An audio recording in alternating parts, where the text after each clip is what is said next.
Hello mathaholics, welcome to Rivan math academy. अगर अब तक आपने हमारे चैनल को लाइक शेयर सब्सक्राइब नहीं किया है तो प्लीज़ लाइक शेयर सब्सक्राइब। और आप सभी बच्चों की हेल्प के लिए हमने एक बुक बनाई है जिसका नाम है all in one MSc mathematics. एक किताब पूरी एमएससी समाप्त। एक ही बुक से पूरी की पूरी एमएससी समाप्त हो जाएगी। अगर आप इस बुक को बाय करना चाहते हैं, इसके बारे में कुछ भी इंफॉर्मेशन जानना चाहते हैं तो हमारे इस नंबर पर हमें कॉल कर सकते हैं या व्हाट्सएप कर सकते हैं। और ये बुक जो है इस टाइम पर डिजिटल बुक है और इस बुक का प्राइस है 1499 रुपये। और इस बुक में जो टोटल पेजेस हैं वो है 1440 पेज। ठीक है।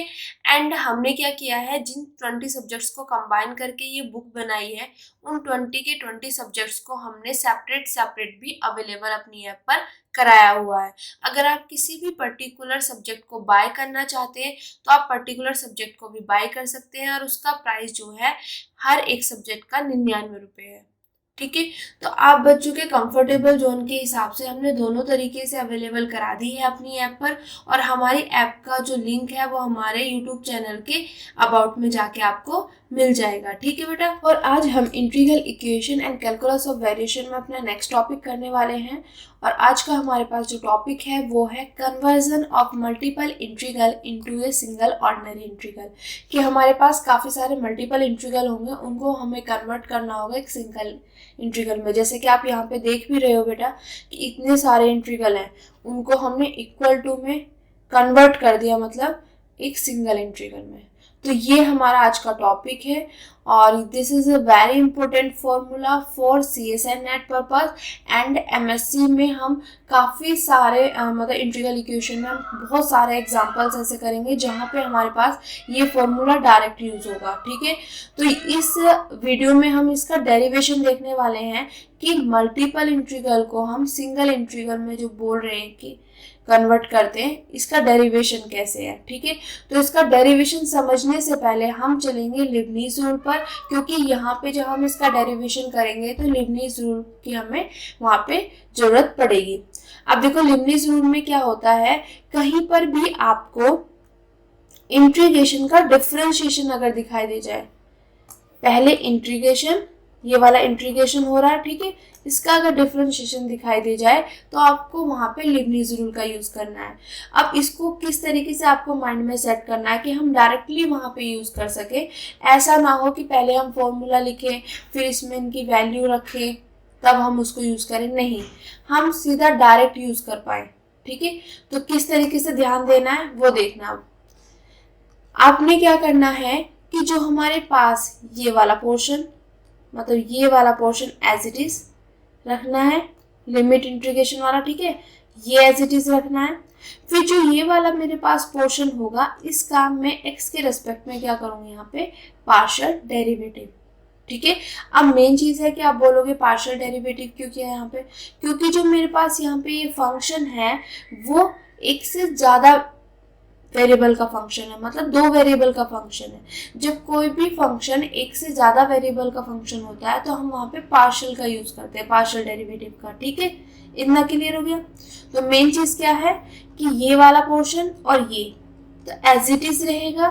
जो ये वाला पोर्शन है इसका हम x के रिस्पेक्ट में पार्शियल डेरिवेटिव करेंगे। क्यों करेंगे, क्योंकि एक से ज़्यादा वेरिएबल का फंक्शन है। प्लस फिर यहाँ पे जो मेरे पास ये इंटीग्रेशन हो रही है वो हो रही है विद रिस्पेक्ट टू t के।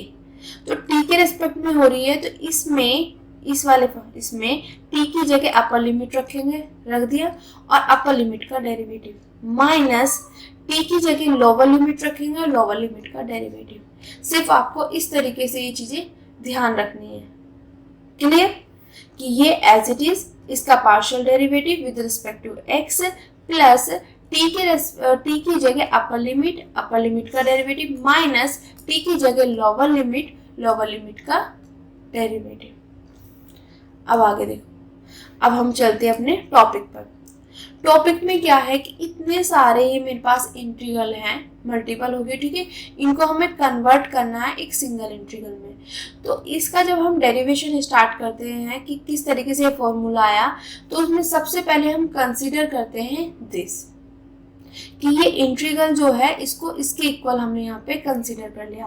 अब आपके माइंड में ये बात आएगी कि हम इसको क्या यहाँ पे हमें रटना पड़ेगा, कैसे ध्यान रखें इसको? नहीं, रटने की तो जरूरत है नहीं। ध्यान रखने का तरीका क्या है कि हमें ये इसके इक्वल रखना। ये फॉर्मूला तो आपको ध्यान रखना पड़ेगा कि मुझे इसको इसके इक्वल दिखाना है। तो इसमें जो ये वाला पोर्शन है दिस, इसको ही हमने माना है ये, ठीक है। हमें इसको इसके इक्वल दिखाना है, तो इसमें जो ये वाला पोर्शन है इसको हम मानेंगे इसके इक्वल, ठीक है। इतना क्लियर हो गया। अब यहाँ पे जो n है वो मेरे पास क्या है, पॉजिटिव इंटीजर, और जो a है वो है मेरे पास कांस्टेंट, ठीक है। अब पॉजिटिव इंटीजर की अगर हम बात कर रहे हैं तो पॉजिटिव इंटीजर का मतलब क्या है? अगर हम इंटीजर नंबर लाइन पे जाएं तो हमारे पास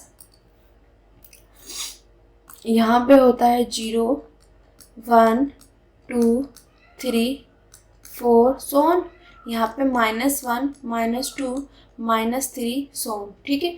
तो हमारे पास इसमें इंटीजर नंबर लाइन पे ये वाला पोर्शन जो होता है इनको बोलते हैं हम पॉजिटिव इंटीजर, ठीक है, पॉजिटिव इंटीजर।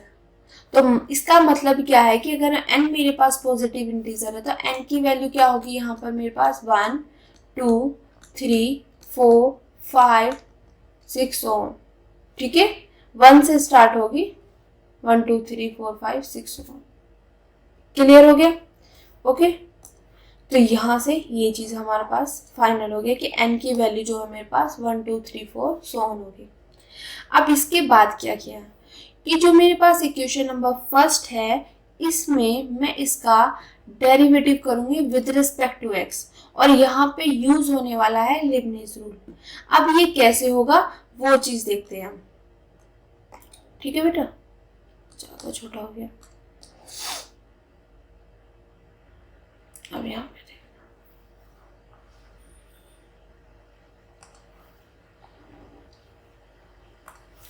देखो मेरे पास क्या है, इक्वेशन नंबर जो फर्स्ट है बेटा वो है मेरे पास इंटीग्रेशन a से x माइनस t की पावर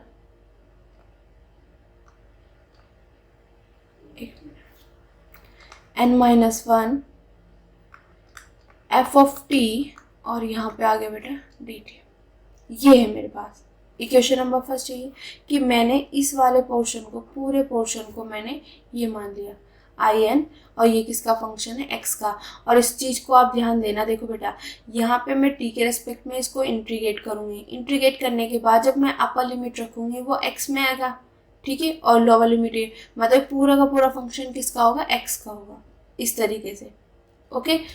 अब हमने यहाँ पे क्या करना, डिफ्रेंशिएशन करना, किसके रेस्पेक्ट में, x के रेस्पेक्ट में। तो मैंने यहाँ पे इसको कर दिया differentiate with respect to x, ठीक है। इधर भी कर दो, यहाँ से ये a से x माइनस टी की power n-k1 f of t और dt। क्लियर? अब देखो यहाँ पे इसको मैं ऐसे लिख सकती हूँ, यहाँ पे ये x का फंक्शन है तो इसको अंडरस्टूड है मैं इस तरीके से लिख दूँ। मैंने लिख दिया, यही चीज़ यहाँ पे लिखी हुई है। क्लियर? अब अगर आप यहाँ पे बेटा ध्यान दोगे तो यहाँ पे देखना दिस इंटीग्रेशन का डिफरेंशिएशन, इंटीग्रेशन का डिफरेंशिएशन जहाँ भी आता है तो वहाँ पे क्या यूज होता है, लीबनिज़ रूल, इंटीग्रेशन का डिफरेंशिएशन, ठीक है। तो यहाँ पे क्या यूज होगा, लीबनिज़ रूल। अब लीबनिज़ रूल क्या कहता है कि a से x ये और ये मेरे पास रहेगा एज इट इज, ठीक है, और ये वाला पोर्शन मेरे पास क्या काम कर रहा है, इसका काम, और इसका क्या करेंगे हम, partial derivative with respect to x। इतना क्लियर बेटा? ठीक है, दूसरे कलर से लिख लेते हैं, x माइनस टी की power n-k1 f of t। Okay, क्या किया है, समझ आया बात कि ये और ये एज इट इज, जो अंदर वाला पोर्शन है इसका x के रिस्पेक्ट में पार्शियल डेरिवेटिव, प्लस अब जो मेरे पास यहाँ पे ये फंक्शन है, यहाँ पे t के रिस्पेक्ट में क्या हो रहा है, इंटीग्रेशन हो रहा है। तो इसमें जो ये फंक्शन है इसमें जहां जहां t है t की जगह अपर लिमिट रखेंगे। तो t की जगह क्या रखेंगे, अपर लिमिट। अपर लिमिट क्या है, x है। तो जहां जहां आपको t दिखाई दे जाए वहां पे x रख दो। और जो अपर लिमिट है इसका x के रिस्पेक्ट में डेरिवेटिव माइनस, अब t की जगह क्या रखेंगे, लोअर लिमिट, और लोअर लिमिट का डेरिवेटिव। तो जहां जहां t दिखाई दे जाए वहां पे रख दो लोअर लिमिट, यहाँ पे आ जाएगा और लोअर लिमिट का डेरिवेटिव। ठीक है, एक बार देख लेते हैं। ये एज इट इज, ये एज इट इज। जो अंदर वाला पोर्शन है इसका x के रिस्पेक्ट में पार्शियल डेरिवेटिव। ठीक है, फिर t की जगह हम रखेंगे अपर लिमिट। तो अपर लिमिट मैंने रख दी, जहां जहां t है वहां पे अपर लिमिट रख दी, अपर लिमिट का डेरिवेटिव माइनस t की जगह लोअर लिमिट, जहां जहां t है वहां लोअर लिमिट और लोअर लिमिट का डेरिवेटिव। अब देखो, इसको सॉल्व करने से पहले हम ये देख लेते हैं। ठीक है, x में से x गया 0, 0 की पावर कुछ भी होगी 0, मल्टीप्लाई करोगे 0। तो ये पूरा का पूरा पोर्शन जो है ये वाला, ये क्या बन जाएगा मेरे पास, 0। तो यहाँ से ये वाली वैल्यू मेरे पास क्या बन जाएगी, 0। सेकेंड वैल्यू, पहली वैल्यू तो यही है ना यहाँ पे। ठीक है, माइनस a मेरे पास क्या है यहाँ पे, कांस्टेंट।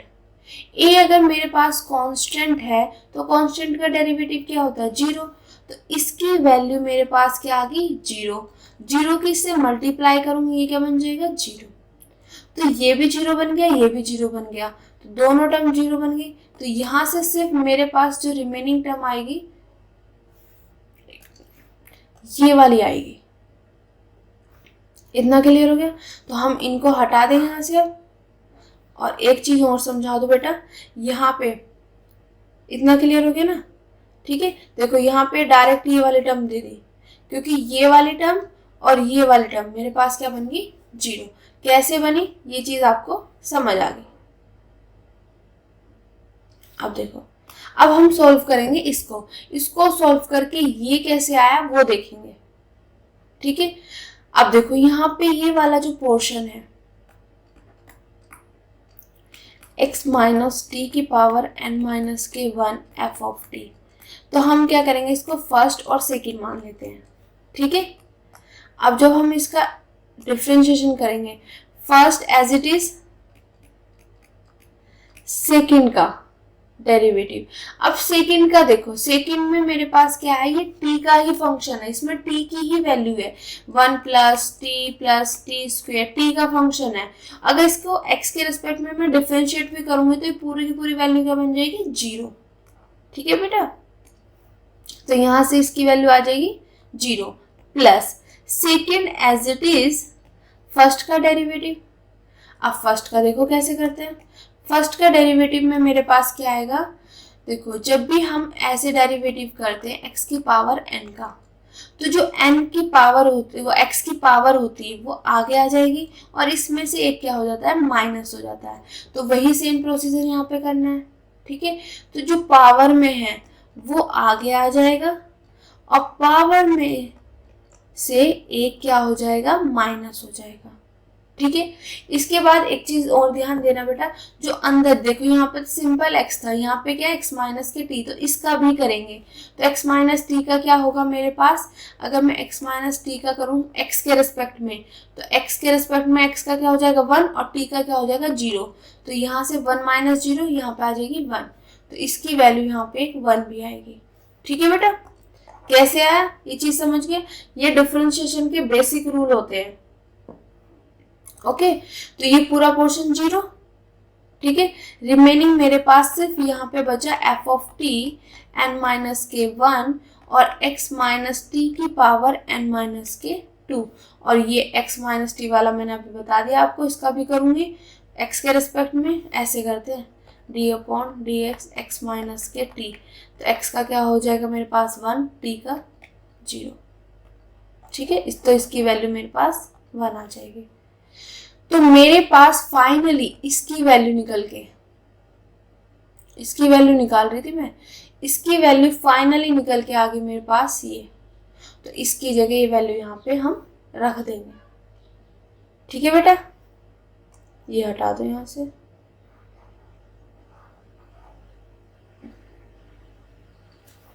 तो यहाँ पे हम इसकी वैल्यू रखेंगे। वैल्यू क्या आएगी मेरे पास, इंटीग्रेशन a से x, पहले n-1 ले लूँ, n-1 f ऑफ t, ठीक है, और x माइनस टी की पावर n-2 और dt। ये वैल्यू निकल कर आ गई, इसकी वैल्यू मैंने यहाँ पे रख दी। अब देखो यहाँ पे मैं t के रेस्पेक्ट में इंटीग्रेट कर रही हूँ, और यहाँ पे देखो यहाँ भी t है, यहाँ भी t है, तो ये तो इंटीग्रेशन के अंदर ही रहेंगे, बट यहाँ पे कोई t है नहीं। ठीक है, तो ये क्या होगा, एज ए कांस्टेंट मान के ये क्या आ जाएगा मेरे पास बाहर। तो यहाँ पे हम लिख देंगे n-1 बाहर, इंटीग्रेशन a से x, और यहाँ पे x माइनस टी की power n-2 f of t और dt। यही चीज यहाँ पे लिखी हुई है, आप देख लो। This equal to n-1 integration a से x माइनस टी की power n-2 f of t dt।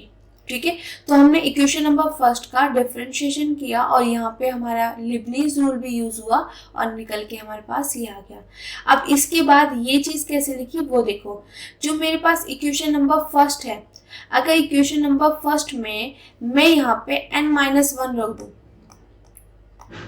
n की जगह n-1 रख दो, तो मेरे पास क्या बन जाएगा, ये a से x, जहाँ n है n की जगह n-1 रख दो, n की जगह n-1, n की जगह मैंने n-1 रखा, और -1 ऑलरेडी है यहाँ पे, और यहाँ पे आ जाएगा बेटा f ऑफ t, और यहाँ पे आ गया dt। ठीक है, दिस इंटीग्रेशन a से x माइनस टी की power n-2 f of t और dt। अब देखो, आप चेक करो, क्या ये सेम यही चीज है मेरे पास जो यहाँ पे निकल के आया। इसमें ये वाला पोर्शन देखो, इंटीग्रेशन a से x x माइनस टी की power n-2 f of t dt। तो ये पूरी वैल्यू यहाँ पे किसके इक्वल आई है, यहाँ इसके, तो यहाँ पे इसकी जगह ये रख दिया, और सब चीजें एज इट इज है, बस इसकी जगह ये वैल्यू रख दी, और यहाँ पे ये अंडरस्टूड है कि ये जो फंक्शन है मेरे पास x का फंक्शन है। ठीक है बेटा, इतना काम समझ आ गया।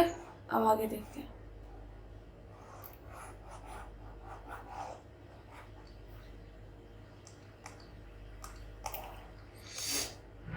अब देखो, यहाँ पे लिखा है कि n की वैल्यू जो है 1 से ग्रेटर है। अब देखो, जब भी मैंने अभी आपको बताया था n क्या मेरे पास पॉजिटिव इंटीजर, तो n की वैल्यू मेरे पास क्या होनी चाहिए, 1 2 3 4 5 सो ऑन। ठीक है, बट ये कह रहे हैं कि जो ये मेरे पास ये निकल के आया, ये पूरा का पूरा जो रिजल्ट निकल के आया है, ये n की वैल्यू 1 से ग्रेटर के लिए है, मतलब n की वैल्यू 2 के लिए, 3 के लिए, 4 के लिए, 5 के लिए, सो ऑन, इनके लिए है। n की वैल्यू n इक्वल टू 1 के लिए नहीं है। बात समझ आई? ठीक है, यहाँ पे है कि n की वैल्यू जो है यहाँ पे 1 से ग्रेटर है। ये वाला रिजल्ट जो है n की वैल्यू 2 3 4 5 6 ऑन सबके लिए है, बट n इक्वल टू 1 के लिए नहीं है। अब क्यों नहीं है, इसका रीजन जानते हैं। ठीक है, अब देखो, अगर मैं यहाँ पर n की वैल्यू में 1 पुट कर दूं, n की वैल्यू क्या, इसकी जगह n की जगह 1 पुट कर दूं, तो मेरे पास क्या हो जाएगा, इसकी जगह ये आ जाएगा 1, और यहाँ पे ही 1 पुट करते, 1 माइनस के 1 क्या होगा 0, तो इक्वल टू 0। अब इसको अगर मैं सॉल्व करती हूँ तब देखते हैं क्या आता है। तो यहाँ पे मैंने क्या किया, देखो यहाँ पे मेरे पास डेरिवेटिव है I1 का। अब सिंपल सी चीज़ है, I1 किसका फंक्शन है, x का। अब देखो, जब मैं यहाँ पे इसको इंटीग्रेशन करूँगी और यहाँ पे जो लिमिट लूँगी वो a से x लूँगी, ठीक है, और यहाँ पे x का फंक्शन है, तो कन्फ्यूजन क्रिएट ना हो इसके लिए मैं क्या करती हूँ, इस x को मैं t चेंज मैं टी में चेंज कर देती हूँ, मैं दूसरे वेरिएबल में चेंज कर देती हूँ। तो यहाँ पे मैं इसको टी में मैंने चेंज कर दिया कि कंफ्यूजन क्रिएट ना हो कि upper limit lower limit value put करते हुए आपको ये चीज़ें क्लियर हो। ओके बेटा, तो हमने यहाँ पे x की जगह t रख दिया।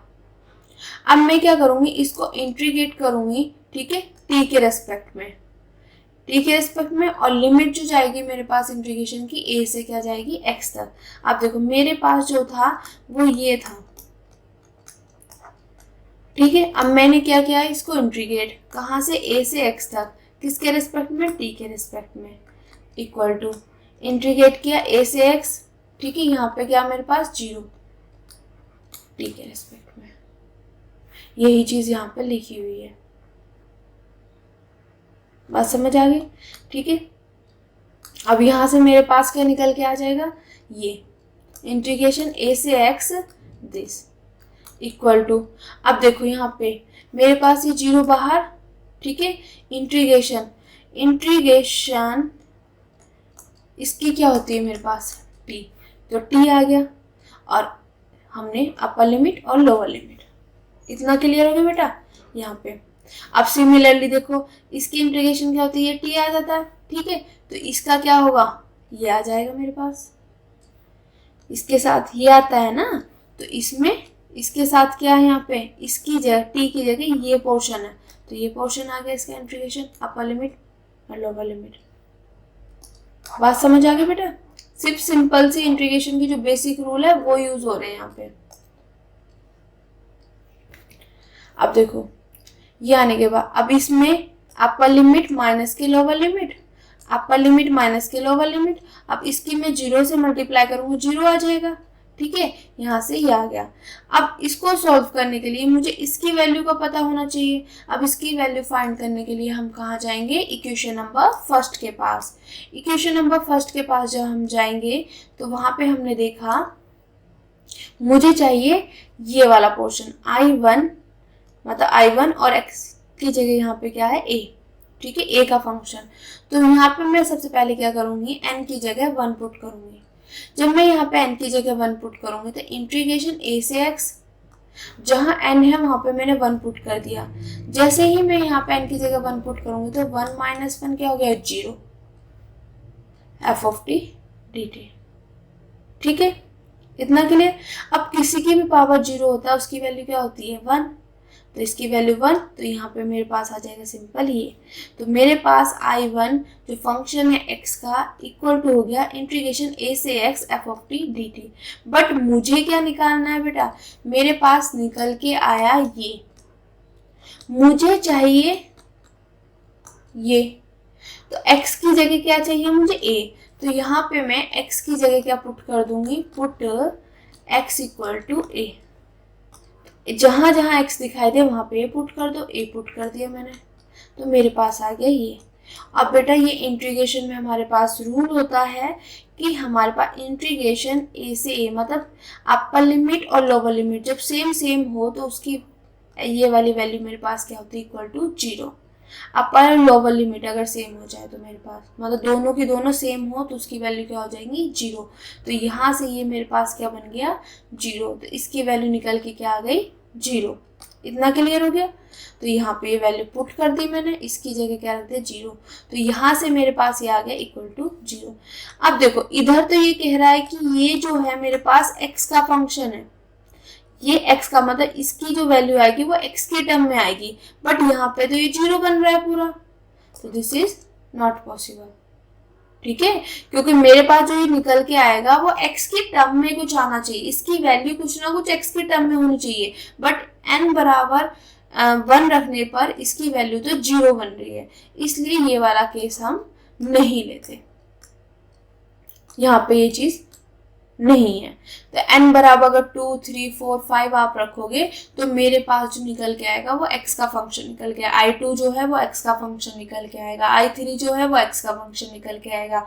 बट अगर n इक्वल टू मैं 1 रख रही हूँ तो वो मेरे पास x का फंक्शन आना चाहिए, यहाँ पे x का फंक्शन निकल के आना चाहिए, बट ये x का फंक्शन निकल के नहीं आ रहा है, तो इसलिए हम इसको यहाँ से इस केस में कैंसिल कर देते हैं, ठीक है बेटा। बात समझ आ गई? अब यहाँ तक की चीज तो आपको समझ आ गई। अब देखो ये वाली जो टर्म है मेरे पास n इक्वल टू 2, 3, 4, 5 के लिए तो निकल गई, तो मुझे ये वाले टर्म n इक्वल टू 1 के लिए भी चाहिए, क्योंकि यहाँ से हम अगर वैल्यू निकालना चाहें तो ये वाली वैल्यू भी निकल जाएगी मेरे पास, ये वाली वैल्यू भी निकल जाएगी मेरे पास, ठीक है। मतलब n की वैल्यू 2 के लिए भी निकल जाएगा, 3 के लिए भी निकल जाएगा। बट अगर n इक्वल टू मेरे को अगर ये वैल्यू चाहिए तो मैं कैसे निकालूंगी? तो अब हम निकालेंगे ये वाली वैल्यू, ठीक है। अगली इसमें हमने ये वाली वैल्यू निकाली, बात समझ आ गई, ठीक है। और इसके लिए हम क्या करेंगे, जो हमारे पास इक्वेशन नंबर फर्स्ट है हम इसका यूज करेंगे। अब यूज करने के लिए क्या करना है, देखो यहाँ पे I1 मतलब n की जगह मुझे क्या चाहिए 1, और n की जगह 1 जब मैंने यहाँ पे पुट किया था तो मेरे पास I1x निकल के क्या आया था, ये इंटीग्रेशन a से x f of t dt, वही चीज यहाँ पे लिखी हुई है, इंटीग्रेशन a से x f of t dt। इतना क्लियर हो गया? अब मुझे निकालना है ये। अब ये कैसे निकाला वो देखते हैं। अब देखो यहाँ पे, अब मैं यहाँ पे इसका क्या करूंगी, जो मेरे पास ये I1 है इसका करूंगी x के रिस्पेक्ट में डेरिवेटिव। तो x के रिस्पेक्ट में मैंने डेरिवेटिव किया यहाँ पे, ठीक है। तो इधर भी डेरिवेटिव होगा, ठीक है। और इंटीग्रेशन a से x f of t dt। इतना क्लियर हो गया बेटा, ठीक है। अब देखो आगे, अब यहाँ पे आपको देखते ही पता चल गया होगा इंटीग्रेशन का डिफरेंशिएशन, तो कौन सा रूल यूज होगा, लिबनीज रूल, ठीक है। तो यहाँ पे हम यूज करेंगे लिबनीज रूल का यूज। अब देखो कैसे करना है, इसमें क्या करते हैं, a से x जो हमारे पास लिमिट होती है, ठीक है, ये एज इट इज, यहाँ पे ये एज इट इज, और इसका हम करेंगे x के रेस्पेक्ट में डेरिवेटिव।